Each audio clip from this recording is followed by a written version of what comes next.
Hey guys, welcome back. एक बार फिर से स्वागत है आप सभी का हमारे प्यारे से यूट्यूब चैनल मैथ्स जीरो से। और आज आपके सामने है 4 सवाल जो हमने पिछले लेक्चर के अंदर फॉर्मूलेज पढ़े थे, उन्हीं फॉर्मूलेज के ऊपर बेस है 4 सवाल। ठीक है, इन सवालों को सोल्व करते हैं। देखो, साइन 15 डिग्री की वैल्यू निकालनी है हमको। साइन 15 डिग्री की वैल्यू क्या होती है? अब देखो, साइन 15 डिग्री हमने पढ़ा ही नहीं है। 10th क्लास के अंदर हम पढ़ते थे 0, 30, 45, 60, 90। 15 डिग्री की वैल्यू कहाँ थी? नहीं थी ना। तो इसको चेंज करने की कोशिश करो। जो एंगल हमको नॉन है, साइन 15 को क्या लिख सकता हूं मैं? अगर मैं 45 डिग्री में से 30 को माइनस कर दूं तो बताओ 15 डिग्री आएगा या नहीं आएगा? आएगा। ठीक है, तो अगर मैं इसको ये लिख दूं साइन ए माइनस बी, तो कोई प्रॉब्लम है? नहीं है ना। तो साइन ए माइनस बी का फॉर्मूला यूज करो जो हमने पिछले लेक्चर के अंदर पढ़ा था। क्या पढ़ा था? साइन ए कॉस बी, माइनस है तो minus cos A sine B, cos A sine B. ठीक है, साइन ए की वैल्यू क्या है? 45, कॉस बी की वैल्यू क्या है? 30, कॉस बी की वैल्यू क्या है? 30, माइनस माइनस कॉस ए की वैल्यू क्या है? 45 एंड साइन बी की वैल्यू क्या है? 30। ठीक है, लिखो 45 की वैल्यू क्या होती है? 1/√2। 30 की वैल्यू क्या होती है? cos 30 की वैल्यू √3/2 माइनस cos 45 की वैल्यू क्या होती है? 1/√2 एंड sin 30 की वैल्यू क्या होती है? 1/2।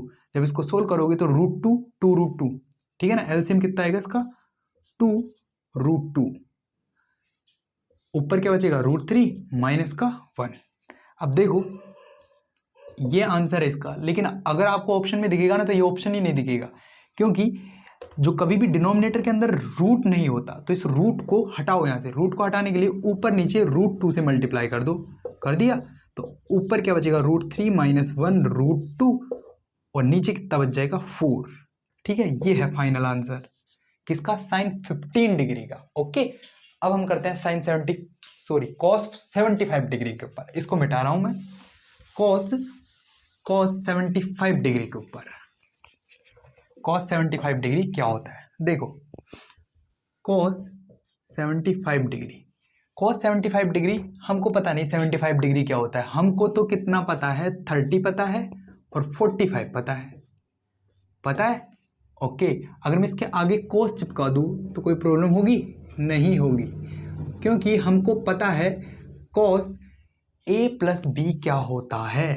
कॉस ए प्लस बी क्या होता है? क्या होता है कॉस ए प्लस बी? पिछले लेक्चर के अंदर पढ़ा था। कॉस ए होता है, कॉस बी होता है, कॉस बी होता है माइनस साइन ए होता है एंड साइन बी होता है।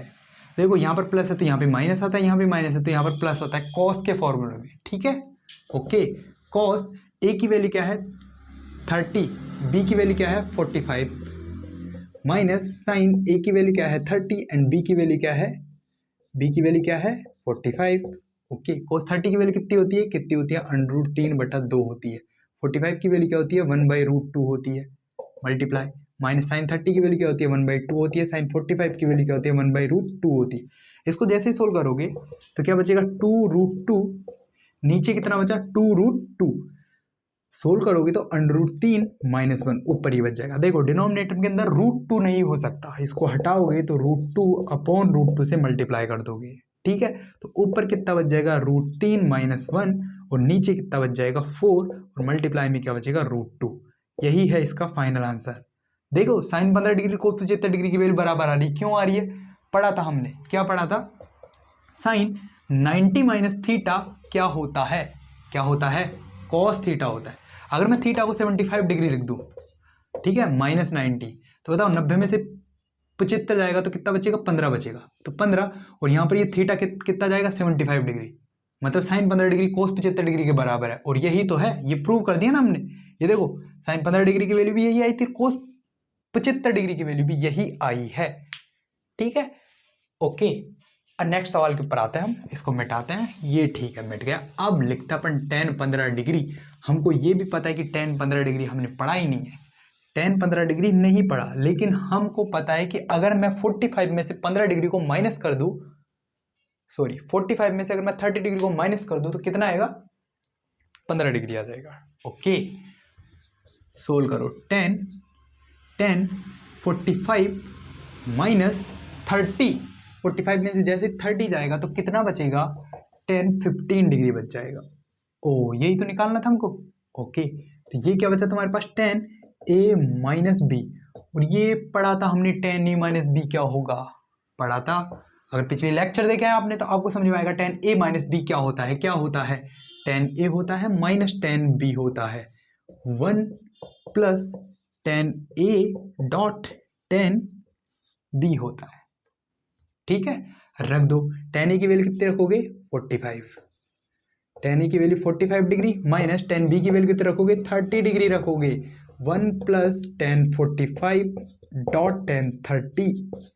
ओके, सोल्व करो। 45 की वैल्यू क्या है 1 माइनस tan 30 की वैल्यू कितनी होती है, कितनी होती है 1/√3 होती है 1 प्लस प्लस tan 45 की वैल्यू 1 होती है डॉट tan 30 की वैल्यू 1/√3 होती है।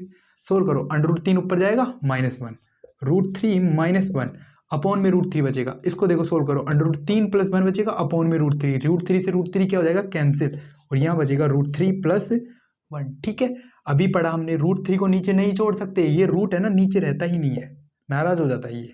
तो इसको हटाओगे तो इसके माइनस के साथ, अगर यहाँ पर प्लस है तो इसको माइनस के साथ मल्टीप्लाई करोगे, यहाँ पर माइनस है तो इसको प्लस के साथ मल्टीप्लाई करोगे, इसके संयुग्मी के साथ।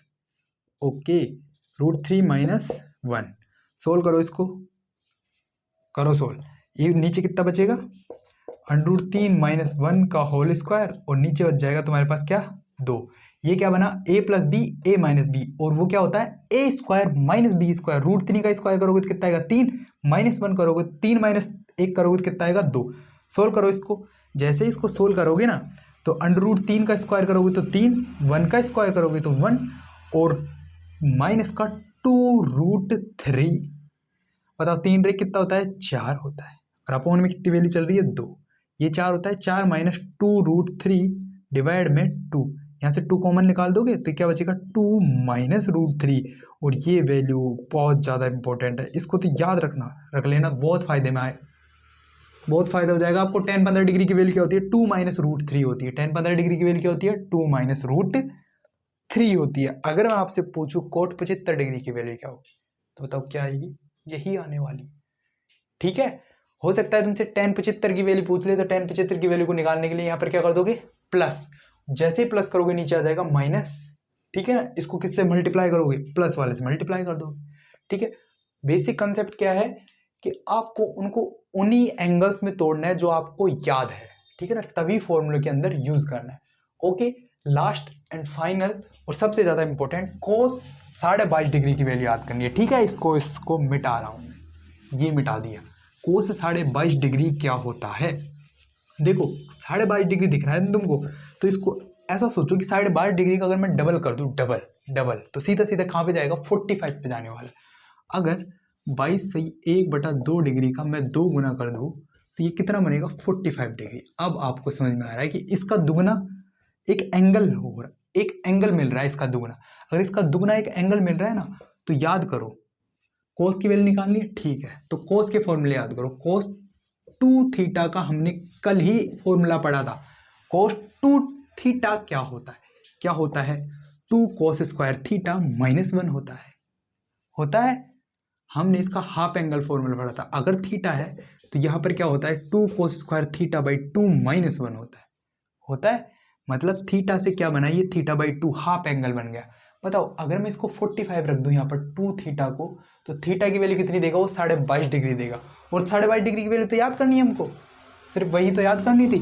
ठीक है, तो रख दो cos 2 थीटा की जगह अगर मैं 45 डिग्री रख दूं, ठीक है, तो यहाँ पर थीटा कितना होने वाला है cos square 22.5 degree -1। Okay okay, ये माइनस इधर जाएगा तो क्या बनेगा cos 45 डिग्री +1, और ये 2 नीचे जाएगा तो क्या बनेगा 2।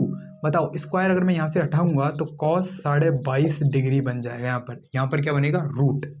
ओके, इसी को सोल्व करना है। cos 45 की वैल्यू क्या होती है 1/√2 होती है, +1 होती है, अपॉन में 2 होती है। जैसे इसको सोल्व करोगे अंडर रूट के अंदर चल रही है पूरी की पूरी वैल्यू, तो ये बनेगा √2 प्लस में 1 अपॉन में 2√2 अंडर रूट। नीचे डिनोमिनेटर में रूट नहीं होता है, हटा दो, √2 से ऊपर नीचे मल्टीप्लाई कर दो।